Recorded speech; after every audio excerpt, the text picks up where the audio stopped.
Abigail. As the U.S. deals with nuclear-related issues with both Iran and North Korea, Kevin Cirilli, Bloomberg's chief Washington correspondent, is live in Washington with a key voice on the issues.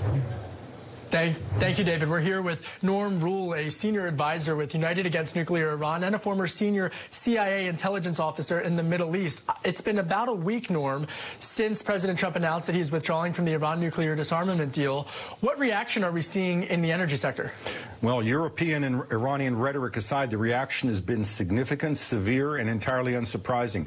We're watching such freight giants as MSC and Maersk pull out. We're watching Indonesian investment in Iranian oil fields decline, and we're watching a series of large international and mid-sized international companies pull out, with the exception of one British firm which has announced an investment of about $1 billion into an oil field in southwestern Iran.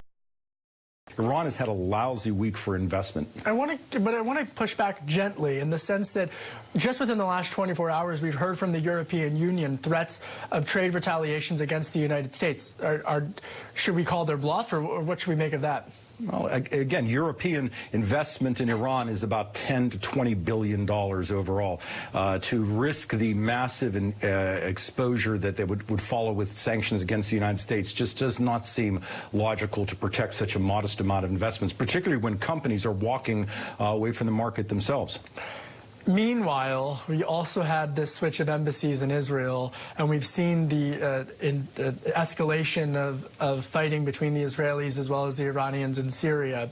How does that play into President Trump's decision to withdraw from the Iran deal? Well, I think it underscores the imperative of getting Iran out of the region. You simply must ask yourself, is it conceivable to have Middle Eastern peace with Iran managing, funding, and arming so many surrogates in the region? And the answer is no. So I think the violence this week probably underscores within the Trump administration the need for them to continue on this policy. North Korea, is it still going to happen on June 12th?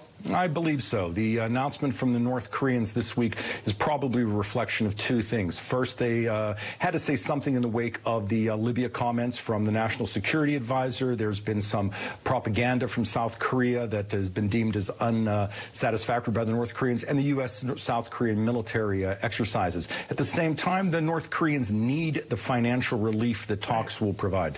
Is this essentially, though, that North Korea dictator Kim Jong-un just wants to pound his chest and get some type of win here? Is he bluffing? I mean, what is a win for the North Koreans in these talks? Well, I think the North Koreans are approaching this from what they believe is to be a position of strength. They have developed a capacity for a nuclear weapons program, a missile program, allegedly a hydrogen bomb. So ideally for North Korea, it would be to retain some element of their nuclear program, perhaps a limit on the size of that program, and in exchange, they would receive massive international investment and a commitment by the United States to draw down its presence. That would be a very bad solution, by the way, because they are likely to renege on that in the future. That international investment is something that's so timely right now, especially with President Trump's decision to announce lifting trade restrictions against Chinese telecommunications firm ZTE.